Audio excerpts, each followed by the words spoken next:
Hi, I'm Melanie Souza and welcome to Gluten-free and Loving It. Today we're going to make a wonderful crock pot chili with pork tenderloin. This is a great time of year to pull out the crock pot and do a nice comfort type of meal. And it's really nice because you don't have to sit over the stove and work on your meal all day. You can put it together in the morning, put it in the crock pot and let it cook all day, and the house will just smell so wonderful. During the cooler season, I like to make chilies, and this particular chili is something I make quite often. A lot of times you can make a vegetarian chili, or you'll make a chili with beef. This time we're going to use the pork tenderloin, which gives it a really nice twist and a really different flavor and a nice richness to the dish. So we're going to start with our crock, and this is a really large one. For this, I would suggest using your larger crock if you have one. I have a small one and I have a larger one, but this one, because there's so many ingredients and there's so many beans that we're going to use in it, it's nice to have this bigger crock. To start, we're going to start with our vegetables and our seasonings. We're going to start with a cup of diced carrots. I'm going to put that right on the bottom.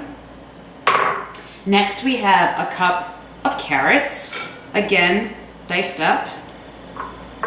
Then we have 3 cloves of garlic, diced up nice and small there. And then we have 1 chili pepper. Now we've taken out the seeds and we've just cut up the pepper portion of it. We don't make it too crazy hot. I'm not going to touch these. I'm going to use my spoon. Okay, next for our seasonings. What we have here today is a tablespoon of chili powder. We have a half a tablespoon of cumin. We have a teaspoon of oregano. We have a half a teaspoon of salt and pepper. And we're just going to put that in all over the bottom here. Next, we're going to go into our beans and our tomatoes. For this particular recipe, I'm going to use 3 different kinds of beans, and these are canned beans. And what you want to do is take them out and rinse them really well and discard the liquid. And we're going to start with white beans, a can of white beans, and then we have a can of red kidney beans, and then we have a can of black beans. Now you can use any bean that you want. These are just 3 beans that I happen to like. You could use pinto beans instead. You can substitute pinto beans for one of these beans. You could even use any type of bean that you like. I mean, if you want to just use all kidney beans, you can do that. There's pink ones and there's dark red ones. So you can choose the ones that satisfy you and your family the best. Next, we have 2 14.5-ounce cans of diced tomatoes with oregano and peppers. And I'm going to put that just right in there. This is so simple. I mean, you just put everything together, stir it up, and it's good. We have an 8-ounce can of tomato sauce. Nothing special in it, just the tomato sauce.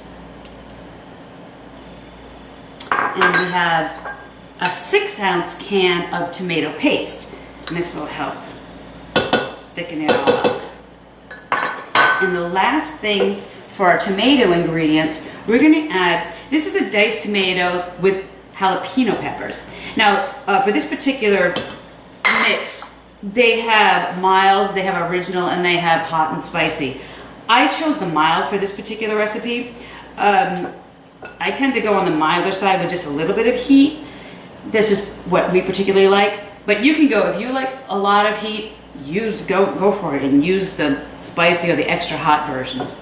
So what we're going to, after we get this all in here, what we're going to do is just going to stir it all up. So we stir up our tomatoes and our carrots and our onions and all our spices. I'm going to get that nice and mixed. Once you have that all nice and mixed together, we are going to add our last ingredient.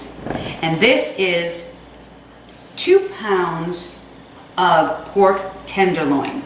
Now we've cut it up into about 1-inch squares, so it cooks nice and fast. And this is really fairly lean, so it's going to cook fairly quickly. It's not going to be a 10 to 12 hour cook in the crock pot. So we're gonna add that right in there. And we're just gonna spread it out and let it sit on top there, because the heat from the crock pot is gonna rise, and so we want it to get the pork tenderloin nice and cooked. So what we're gonna do is we're gonna take this, we're gonna put our lid on it, and we are gonna put this in the crock pot. I'm gonna start it on high, and I'm gonna leave it on high for 3 to 4 hours, and then I'm gonna turn it down to low. And then I'm gonna cook it for another 2 or 3 hours. I'll check it in between, because sometimes the pork loin, tenderloin, is really low in fat, so it does cook fairly quickly, so to speak, for a meat. So I'm gonna check it in a couple of hours after I put it on to low, and to see where we are, and if I need to put it on for another hour, we can go there. You can cook it from low all the way, or you can cook it from high all the way, but I don't want to overcook the pork. So that's why I choose to cook it, to change it to the low setting on my on the heating element in the crock pot. So you're gonna put your lid on, put it in the crock pot, 3 to 4 hours on high, and then we're gonna reduce it to low, leave it on for a couple of hours, and then we're gonna check it.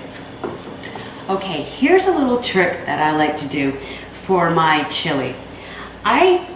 Because we're making this dairy-free, or cow's milk dairy-free, I'm gonna make a sour cream out of yogurt.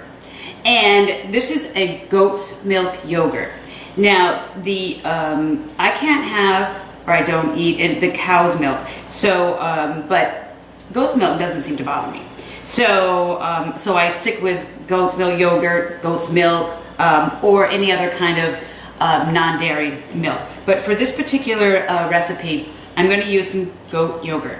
And what we want to do is we want to take a lot of the moisture out of it, so it thickens up and it becomes more of a sour cream type of consistency.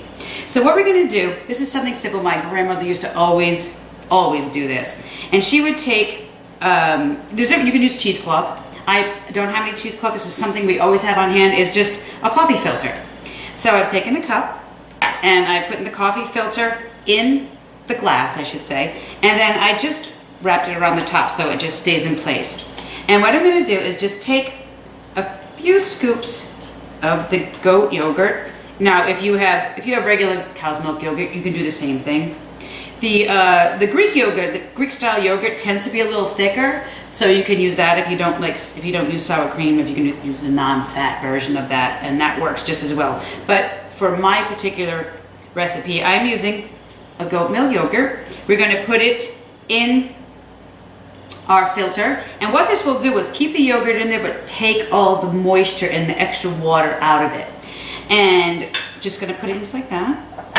Going to put just a little plate I'm going to put on top, just to keep, so we don't get any flavors from anything else that's in the refrigerator. Because it doesn't really have a strong flavor, it will absorb some flavors if I have something in the refrigerator. So I always put a little lid on top of it to stop it from happening.